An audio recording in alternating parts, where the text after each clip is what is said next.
Chapter 9. Metria fights.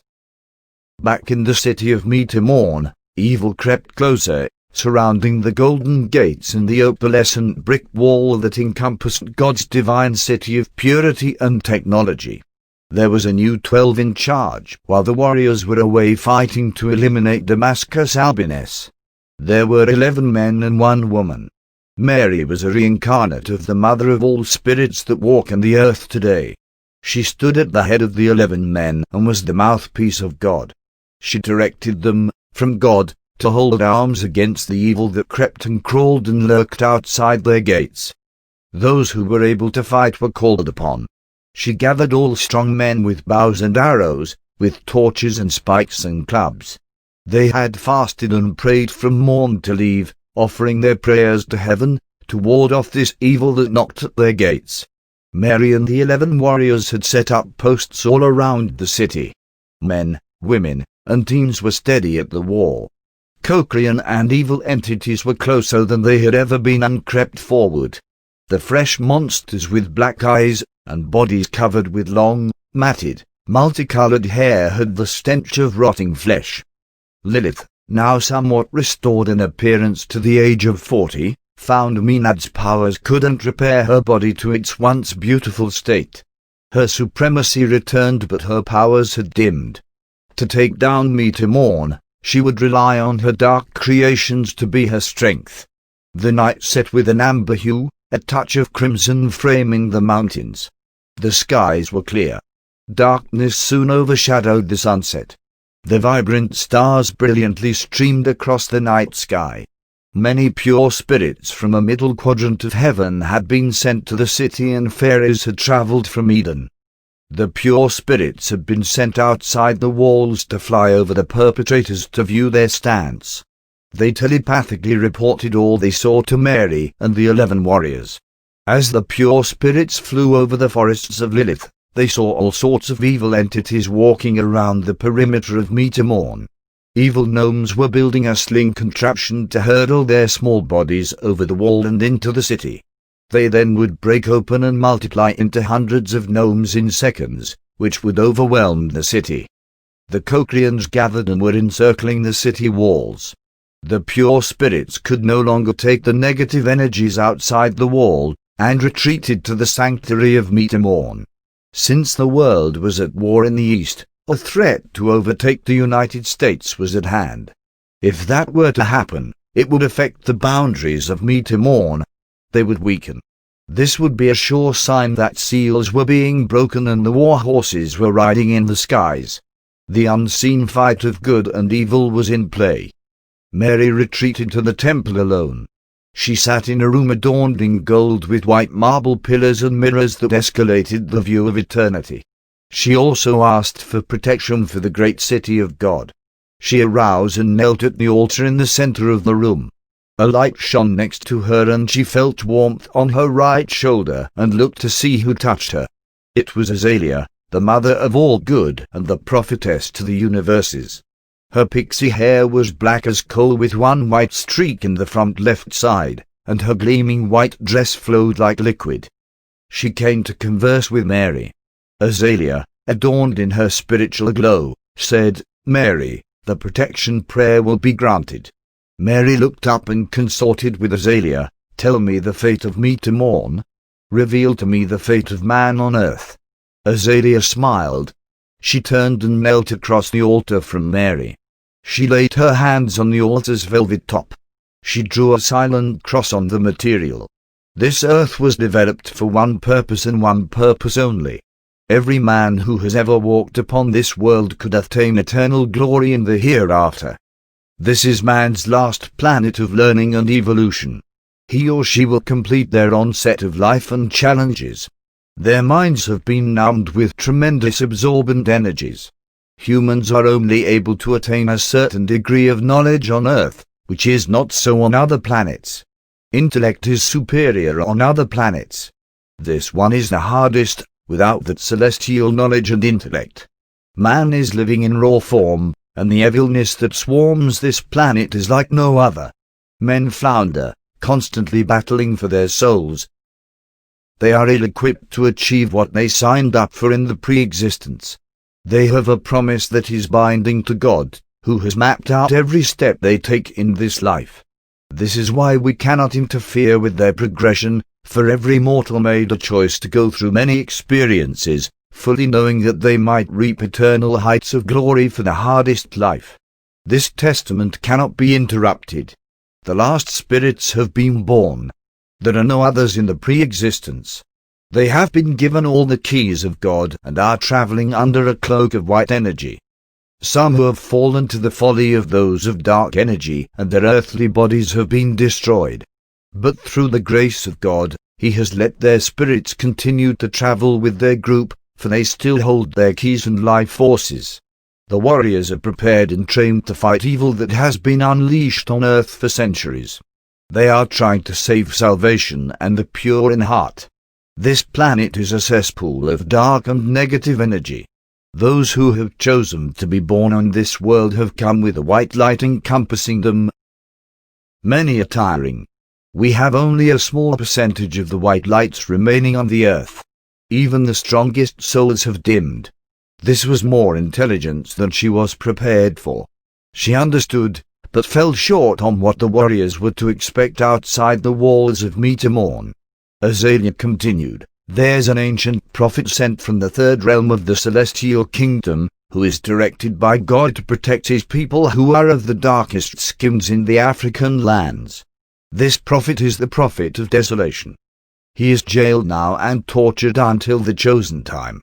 At the time of the third chime, they will be free from all evil worldly drudgeries and will walk about their lands without hunger, thirst or fear. Their chains will fall off their hands and feet and hearts. Smiles of joy will return to their children. Laughter will reign in the heavens as the angels swoop down among these people and sprinkle the dust of heaven to the earth so it may flourish into green pastures and flowers. All sorts of animals will reap the benefits of the rich and lush lands and live together in sovereignty. Lakes will appear where they have never been before and rains will fall from the sky. Song and dance will be a ritual night and day in gratitude to God and his prophet who will be nameless until the time to reveal his identity. Not even Satan knows his name or where he is. He is in the deep bowels of prison, suffering and bleeding for his people, waiting until God gives him the keys to break out and have all the powers of heaven at his fingertips, to destroy his enemies, and all those of the same skin that have murdered his people. Mary, in wonderment, remained silent and bowed slowly to Azalea. Azalea removed her hand off Mary's shoulder and evaporated. Mary was given the insight that Metria was now at its final stand for a time, and would be destroyed, as the rest of the world would fall to God's wrath, and she knew it would be anew again forever. This seemed to be God's way for perfect purification in all things, and to rid the world of the negative evil energies that encompassed it. Mary conferred with the other warriors, and they raised their hands to heaven to give strength to all those who would fight to prolong its stand. Night fell across the lands in the north. The moon was full and brilliant as it glistened on leaves of the forest. Calmness and silence rested the wicked. All animals and sinister things were quiet. Mary scanned the forest. The evil hour was in the night. The others protecting the city were alert and prepared for battle with firebombs and arrows that had the nectar of gluterium, a poisonous, flowering herb that killed any who touched it. The warriors in the tall towers at the front golden gate of Metria saw no movement of any kind around the wall. Ready to fight, they were dumbfounded at the silence. Chelkel, one of the warriors left behind to protect the city, had the ability of flight. He spoke to Mary to give him approval to fly among the forests of Lilith and detect any creature surrounding the walls. Reluctantly she gave her sanction. Chelkel took flight and scouted twice around the walls, seeing clearly from in the moonlight. There were no creatures of any kind outside or in the near distance. The forest is silent. Meanwhile, Lilith was asleep with her head on the magical crystal ball. Adam, of dark skin, had appeared to her. To Lilith's surprise, she understood that no angelic entity could be in her presence and placed a deep sleep to come upon her. Adam spoke in her voice, through the crystal, for all evil entities to come forth to Lilith, to her residence on the hillside, and stay until further instruction. They all retreated from the attack of Metria. Samuel appeared as Adam commanded the retreat. Adam raised his right arm to the square and silenced Samuel, and then commanded him to leave. Samuel could not fight the awesome power of God's elect and did as he was commanded.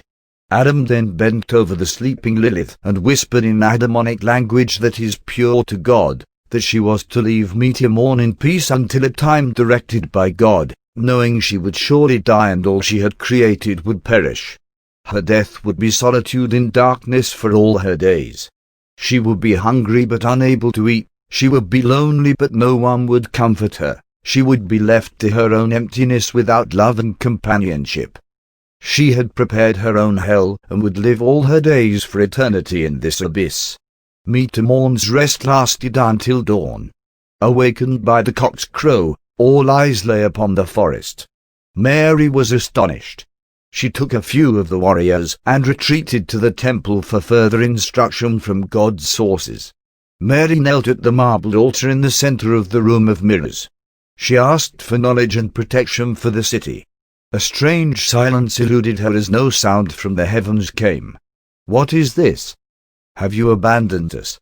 Am I no longer in the favor of heaven? Why do you not speak?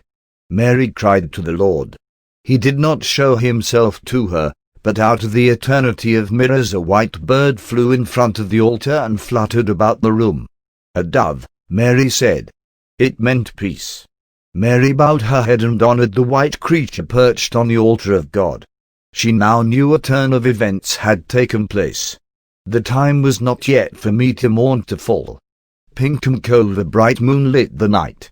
Jay sat alone on his glass-enclosed sun deck, listening to the crickets chirp in unison with the croaking frogs. He opened the black laptop and inserted one of the CDs that Van der Graaf gave him. He was hesitant to view it, so he had waited until everything calmed down and the kids were back at college. He pressed play and there was his father, facing him. If you're viewing this, Jate, that means I have come to the end of my road. I hope you're not too disappointed in me, son. I was not much of a father to you. Well, there was good reason for that. I was protecting you and your mother. I know this might all be so confusing. But please follow everything that I am going to tell you and show you. A news article came on the screen, and Dayton narrated. This is a man called Damascus Albinus. I have been following his life from childhood. The Catholic Church suspects that this is the Antichrist that will usher in the last days. Be very careful if he comes in contact with you or has his posse contact you. Make sure they understand that you never knew me. This should keep you safe. Do not trust the church.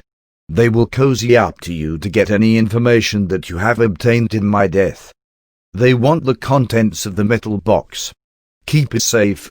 It is truly the most important asset in the world. Use the gold for tactical buffs if needed. You will understand this more fully as time reveals the enemy. A photo came onto the screen of a foreign-looking man. The man you are viewing is Parky Suber. He is a friend that you can trust. Agent Van der Graaf has already informed Parky of my death, and that you hold my prized belongings. When he can get away, he will pay you a visit to help you with the scrolls and the golden plates. They are very rare, and have only been seen by Parky and me. A woman will come into Damascus's life. She holds some sort of key to either his rising in world domination, or his failure. I have reason to suspect the latter. I came upon a scroll that described a holy symbol that's tattooed on the back of her head, hidden by her hair as protection against the Antichrist, I presume. Crazy, I know, but this puzzle will come together and show the full picture, soon. Son, I don't know if you believe in God. Trust me, I have found out the hard way that there is pure evil out there. It watches you silently. Remember this, evil always lies to attain its objective. Observe their nostrils, they flare while they lie. Their eyes will look at you with coldness. You will know. Parky will train you in the ways of these adversaries. Jade, I have summarized and decoded many ancient scripts, many found in Jerusalem, Iraq, and Afghanistan. They bring to light the hidden city of God on earth with warriors, to help take back control from Damascus and his cabinet of evil. I have yet to see how the Catholic Church is involved in all this. They have all these facts in their vaults. Dayton paused. He stopped the verbiage of his studies and his voice took on a softer tone, a reminiscent voice of regret. He shared with Jade the relationship with his mother and how hard it was to leave her. Dayton related how the Antichrist knew him and would destroy anything that mattered to him. He didn't want this evil human entity to destroy the only two people he loved, thus Dayton abandoned them for their own protection. Jade got it. He still wasn't sure if his father was a crazy loon or if this was real. He had the gold, scripts, and golden plates. There must be something to this. It was so hard to understand, let alone believe. George Mason University, Virginia. A knock on room 84 in Rappahannock, the Commons, and the door cracked open. Adam was at his desk with 3 large criminal law books scattered about and his laptop balancing on one of them. Hey Adam, a guy is here to see you in the lobby, and this really hot chick is with him. His name is like Agent Vanderhute, and, well, she was so hot I didn't catch her name. Hey, are you in trouble?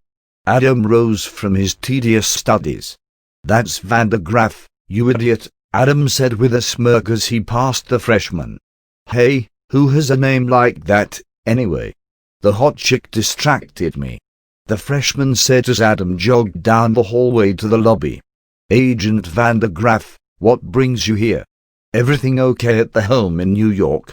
Nice to see you, Adam. This is Agent Halmer. Is there somewhere private we can talk? Yeah, let's see if a study room is empty. Adam found a small study room available off the lobby. The small room had several chairs that fit around a long table. The room had an open air about it with 2 large glass insets viewing the lobby area. How are your father and sister? Good. Sis is at college in Maine, and Dad is still out at the Bay home. Glad to hear. I suppose you're curious why I am here. Agent Halmer has joined me in the investigation of your home in Harrison. Agent Halmer had highlighted brown hair pulled back in a ponytail and bangs framed her forehead. The freshman was right. She was hot. She let Agent Vandergraff do all the talking. The home in New York was broken into a second time a few weeks ago just like we expected and the idiots took the whole safe. I can't see how they got it out of the house. There was minimal damage. They will be sorry when they open the safe. Huh? Adam laughed as he remembered Vandergraff telling the family that it contained bad luck statues. Adam, Agent Halmer said, we are in need of your grandfather's work to go on. How do you feel your father would answer if I asked you and him to take over his investigations? She had a sexy as hell voice. Adam was in a trance looking at her. Wow, I'm not sure. We don't read ancient scrolls like he did and my dad said his studies were dangerous. Your father is right about the danger. Only a direct descendant would be able to follow Dayton's work and take down the evil societies. Jack Dayton was called by, well, you could say, God, to follow the next generation's Antichrist and all formed secret societies. I have in my possession all the information you would need to unravel the Antichrist's rule. You would not do this alone. You would be assigned not only me but several others to help and protect all of you. Adam thought this was brilliant to have Agent Halmer so close to him. But he came to his senses, and irrational though passed his lips. Are you serious? You know how crazy that sounds? Vandergraff nodded. As a matter of fact I do. Let me show you something. Agent Vandergraff placed his right arm on the table and rolled up his sleeve. Suddenly a small light shone out of a tattoo he had on his inner forearm. It looked like a shield of some sort. Adam stood up quickly from his chair and fell over it and onto the floor, his eyes wide. What the hell was that? It represents the holy shield of God. I am what you would call an angel. I am here to lead you and your family to finish your grandfather's quest. Halma reached over and helped Adam to his feet. You see, Adam, you are very important and have a great calling. Many people believe we are in God's realm of earth life, when actually it's just the opposite. We reside in Satan's world even though it was created by God. That is why every one of you is chosen. This is the only world that has been able to survive and fight off such evil in its midst. There is a plan and it is unfolding. The world is weakening to the evil crushing it. If we cannot hold out and destroy this last Antichrist, then the world will be Satan's. Adam said, "You're crazy." Grandpa was a crazy too. I am not helping you. And stay away from my family. Adam fumbled for the door and quickly fled the study room. Van der Graaf put a hand on his hip and sighed heavily. Adam reached his room and grabbed for the doorknob. The door was opened by Agent Halma, who was inexplicably inside his room. She grabbed Adam by his shirt and pulled him in. The door closed and locked. "All right, it looks like we are going to have to do this the hard way." Agent Halma sat Adam down. "Don't move," she said firmly. Halma walked over to the wall where a poster was tacked up. On the poster was the face of Darth Vader with his hand pointing. The saying said, "The Empire needs you." Agent Halma looked at the poster with a smile. Adam shrugged. "I like Star Wars," he said.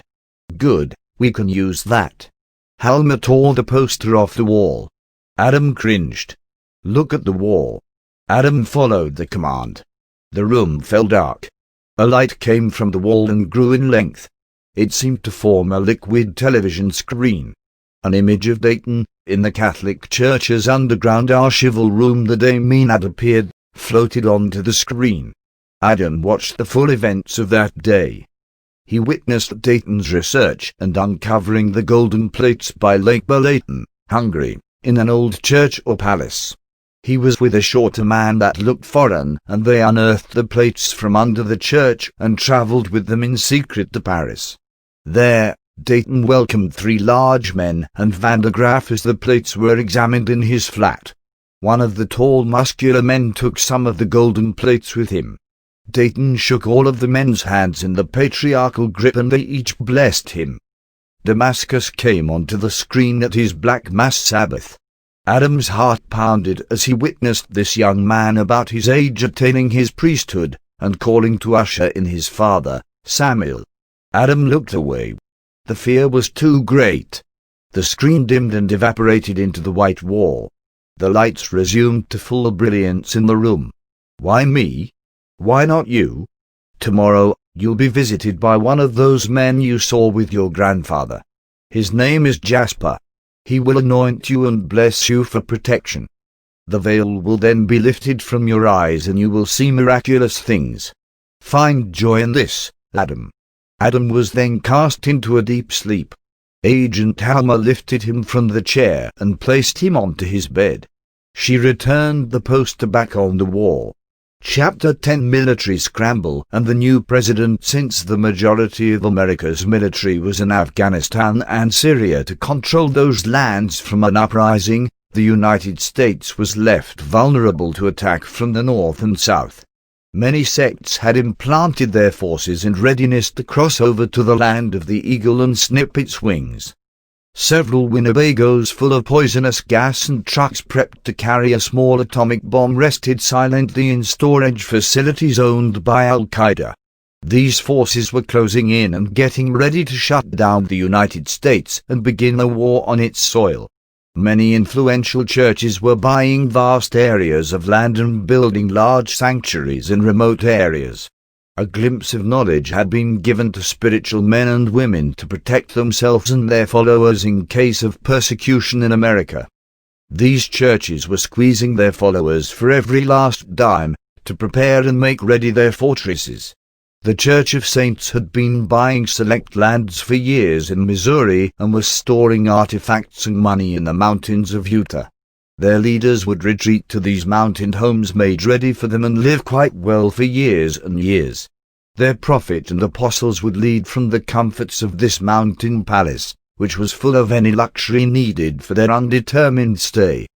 God had loosed his hands and sent forth David the archangel, along with thousands of other angels, to rest upon the earth and protect the children from harm. David, ordained in his full angelhood, was glorious in his endeavors to protect helpless souls and children upon the earth. He and the angels flew over the world. They heard the cries of the children and sought out each cry. God so loved the children. The time had come for the angels to move forward. Samuel was displeased at this act of God, so he unleashed his next sign. Samuel gathered together his council, which he copied from God. His council consisted of his 12 apostles and his savior named Adolf. Adolf was sent to earth to begin the strains of his father, Samuel. In German history, Adolf followed his father's will and marveled at how easy it was to make men weak and subservient. Men lost their sense of right and wrong when manipulated and fearful in his powerful regime. This place in history was for the growth of good and evil. It was a time that Samuel could feel the temperature of the waters and fully cultivate a plan for when he would send his second son, Damascus, to exploit the technology of the world and become the highest power in the United European Council. Damascus now had a seat on the council and had gained the trust of the United Nations. Powerful men who sought counsel came to him, even men that ruled nations and countries. He had been working closely with the President of the United States, using his influence to divide the people and government. Once that had been accomplished, the President would be able to mold his country under the manipulations of Damascus and his cabinet. Damascus was a supporter to most nations. Iran had distanced itself from the United Nations and was reclusive about its nuclear program.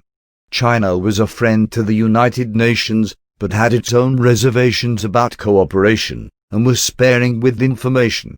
Russia had completely shut off any aid to the United Nations since the war against Syria, looming quiet in the distance.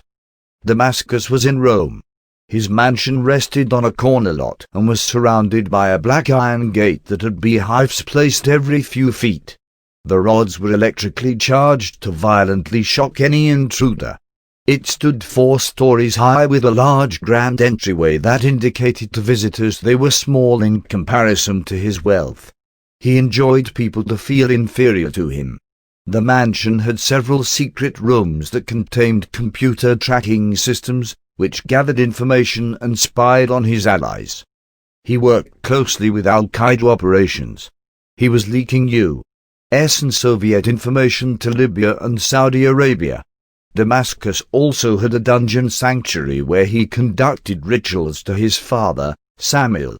A clear crystal stood on a pedestal. It was his Urim and Thummim. Damascus retreated at 11:30 p.m. to his sanctuary to receive guidance from his father. Damascus was in full ritual attire for his father. He was dressed in black with a red apron tied at his waist and a sash that extended off his right shoulder. The sash was also red, with Satan's secret emblems placed on the front. He wore an earring in his right ear, representing his ability to always hear his father's words. A ritualistic dagger fastened into the waist sash that lay over his apron, which had leaves stitching on it. He walked into the room. He gave certain hand signs with each step around the podium. As he approached a complete circle, he then was allowed to come forward and beckoned Samuel. His father forecasted that he was to marry. She will be an unknown for now. Her grace and beauty with unashamed vulnerability will amaze the world. She will be charitable, wise and educated. Many that are not trusting of you will trust her. Treat her like a queen. She will be your stepping stone to world power. Once you attain all the seals and break the promises, she will die. That is when your reign will begin over the earth, my son Damascus. Damascus looked deeper into the crystal, seeing all the angels of God coming forth unto the world. It was now time to put into motion the destruction of this world. He was given the keys to open the 3rd sign of Samuel's rule. Damascus raised his arms above his head and chanted, "Glory is to my Father," 3 times. Finished. Damascus retreated to his room on the 4th floor of the mansion. He placed a small receiver in his ear as he listened to classical music and relaxed in his oversized bed. "Grave news for the United States," the reporter said. "The re-elected president has died of an embolism of his brain." Mass confusion filled the White House, people running around, shredded documents and debriefing staff members. The vice president had succumbed to heart problems and was in a weakened state, at this time residing in a local Washington hospital. The vice president handed down his power of presidency to the House Speaker. For the first time in history, the Speaker of the House accepted the presidency of the United States and was sworn into office. Newspapers reported soon after President Warren took the oath of office. Headline: "The former president died of a cocaine overdose mixed with prescription drugs." President Warren's family settled into the White House. The new president kept the same cabinet of advisors that was in place with the deceased president. The United States was actually relieved to have Jess Warren as president. He was a Republican and would revamp many options on the political table that the recent Democratic president had been trying to implement. Warren would undoubtedly cancel the health care reform, which was extreme for a free country. Many of the socialistic ideas the former president was trying to force upon the American people he would squash like a mealy bug and return America to freedom and unity. Jess Warren was a member of the Church of Jesus Christ of Latter-day Saints. Damascus researched him to find anything he might use to sway him or buy him. He could find no vices. Kolob gained entrance into the president's personal bedroom.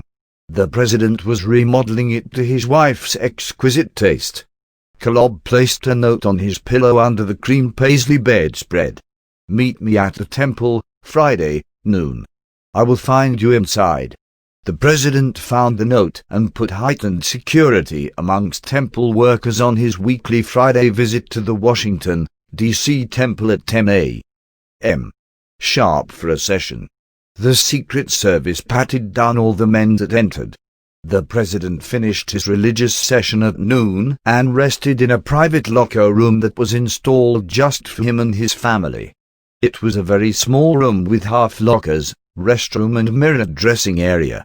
President Warren was dressed in white, all the way down to the soles of his wing-tipped shoes. Kolob stood behind him, observing. The president was unaware of his presence. Kolob sized him up. He was good overall. Could he be bought or influenced by Damascus? Kolob suddenly stepped in front of the president. He was seated on a short bench. He had removed his temple white shoes when he looked up at Kolob. The president startled. "Where did you come from?" Kolob towered over the short man. "My name is Kolob. I am a warrior of God. I am here to prepare you and guide you. I see you know somewhat of sacred things. I will tutor you about the precise accounts of God, which is mingled with your religion." The president was speechless. He rose from the bench and looked up at Kolob. "So what you're saying is, you're a warrior or angel of sorts. How did you get in here?" The president, disturbed, bypassed Kolob and reached for the door to summon his secret security. The president opened the ornate door and looked outside in the hall. It was empty. Kolob looked around. He touched a locker nearby with a small padlock in it. "Why do you have lockers with locks? Is this not the house of God to you? Why the need to protect your worldly things? God's house has no locks. I'm not sure who you are or what you want, but I need you to leave." Kolob reached out his hand to him and said, "Let me show you the true handshake of God." He intertwined the ring finger and pinky and slid it into the president's same point of fingers, hands flat together and thumbs press on each other. "This is a true handshake of God. You will know this through angels and warriors. The adversary will not know the sign." The president was baffled. "Okay, tell me what you want." "Those around you, chosen by the previous president, are corrupt. They will ensnare you in their evil doings to taint you and your good name." "Well, Kolob, that is a known fact in all presidencies. Most people that are in politics have an underlying agenda. Trust me, I wasn't born yesterday. I can take care of myself. Kolob told him to sit back down and watch. He picked up a white towel and suspended it in the air, using it like a screen. Watch. Kolob showed the president the evil people that surround him. He viewed their gross manipulations and tainted deeds sprinkled with complete indecency, corruption and fornications of society. The president remained silent. He shook his head and sighed deeply. I hate to see that. It's worse than I thought. What do you suggest? Kolob took down the towel. We will meet again very soon. Kolob exited the small room as mysteriously as he got in. President Warren wiped his hands over his face. He looked down at the small locker key pinned to his celestial white shirt. He ripped it off his shirt and threw it at the lockers across the room. Damascus was very upset at the sudden death of the President of the United States. He was in full influence over the former president, which wasn't easy. The President of the United States was an important pawn for him. It took years to attain control of him. He did not foresee this coming and knew it was God who foiled his plan. He must start over with the new president to gain his trust. He was furious with his opponent and vowed to make every angel and every warrior who walked the earth to suffer under his rule. Now it was his turn. The war in Syria was coming to a conclusion. New government was starting to take hold and troops began to come home. Iran and Syria were opening up for inspections of nuclear programs and were in negotiations to disband. All in the world was becoming right again. The United States had its economy broken by the expense of the lengthy war. A recession loomed once again. Kolob held the Urim and Thummim, which cloaked him as the White House Chief of Staff. He entered the White House through a side door, where he was led to a private meeting room with the President's cabinet. 25 of the most dangerous staff members were let go by Kolob. He was joined inside by Rebecca Bunnell, a native of Nashville, Tennessee. The current Deputy Cabinet Secretary, Rasha Bowman, was replaced by Ms. Bunnell. She was a graduate of Yale University and graduated with honors at the University of Virginia in law and civic rights. Rebecca was involved with Senate staff as legislative counsel and later was promoted to legislative director. Most other White House employees and consultants were replaced by unknown interns who were qualified and would assist the president greatly. President Warren could not be concerned about the amateur choices of the deceased president. He was cleaning house of corruption against the American people. It was time to bring America back to basics. He chose Matthew Hawkins for vice president. He was young, athletic, energetic, and truthful. Hawkins was the United States representative for Washington State's 1st Congressional District, and current chairman of the House Budget Committee. Hawkins was suggested to President Warren by Kolob as a perfect choice for America. President Warren now had a vice president who couldn't be bought or swayed by Damascus or his political posse. It was months until the White House settled down with all the changes and replacements. The newspapers had a field day trying to upset the American people over President Warren's change of cabinet and advisers. But the American people were smarter than the media realized. The people understood the president's changes and applauded him loudly with their praise, drowning out the media which was controlled by Damascus. Jate, still at his home on the bay, relaxed on the dock. The day was bright and warm with a hint of breeze. He reclined on a wood lounge chair on the dock, using his laptop. He played another disc of his father's. The screen showed Jack Dayton in his office at the Harrison home. Jate smiled. He thought his father was a brilliant man with so many secrets. He reflected on the fun they could have had in his childhood. His daydreaming was interrupted by his father's voice reading a scroll found at a cave in Israel, written on a leather hide. Dayton translated it into another story format for the Catholic Church Archdiocese of Rome.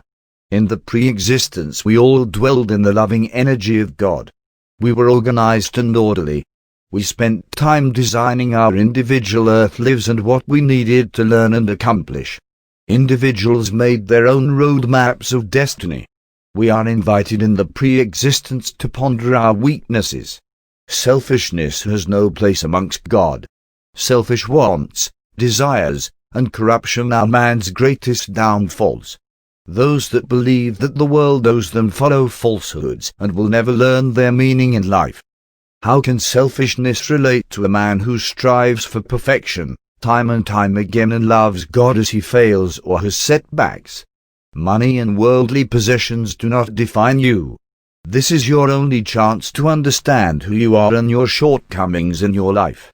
Figure out your own truth and walk with God, as many will forget God in the latter days. God will not be forgotten. The next scroll is in bad shape. I was only able to decipher a few lines. Adam of dark skin was the first in the pre-existence to smite Satan's face as Satan was wroth with God. No one disrespects our supreme Elohim. Satan holds a small scar on his right cheek where Adam smote him.